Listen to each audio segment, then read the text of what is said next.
அதிமுகங்கிற ஓடாத வண்டியை பாஜக தான் இழுத்துக்கிட்டு போதுன்னு உதயநிதி ஐயா சொல்ல, இந்த பக்கம் சடக்குன்னு ரோசப்பட்டு எடப்பாடி ஐயா உங்க வண்டியை தாயா கூட்டணி எல்லாம் சேர்ந்து இழுத்துக்கிட்டு போகுது, நீங்க உள்ள உட்கார்ந்து இருக்கிறதுனால உங்களுக்கு தெரியல, உங்க வண்டி ஓடாத வண்டின்னு இவர் ஒரு பக்கம் அடிக்கார். யாரு? உதயநிதி ஸ்டாலின் துணை முதலமைச்சர் சொன்னார், ஒரு காரு ஒரு லாரி சொன்னார். நாங்க ஒரு கதை சொல்றோம்.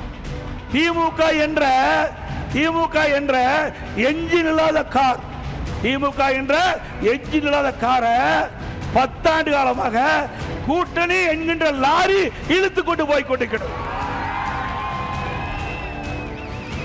இந்த லாரி மக்கர் பண்ணது போ, இந்த லாரி மக்கர் பண்ணது. காங்கிரஸ் கட்சி திமுக ஆட்சிக்கு வந்தா பங்கு கொடுக்க வேண்டும் என்று காங்கிரஸ் கட்சி சேர்ந்த நம்முடைய தமிழ்நாட்டினுடைய மேலிட பொறுப்பாளர் சொல்றாரு. இங்க இருக்கிற காங்கிரஸ் கட்சி தலைவர் சொல்றாங்க, காங்கிரஸ் கட்சி சேர்ந்த முக்கிய நிர்வாகிகள் சொல்றாங்க, பிரச்சனை ஆரம்பமாகி விட்டது. திருமாவளவன் சொல்றார், சூழ்நிலைக்கு தக்கவாறு நாங்கள் ஆட்சியில பங்கு கேட்போம் என்று சொல்றார்.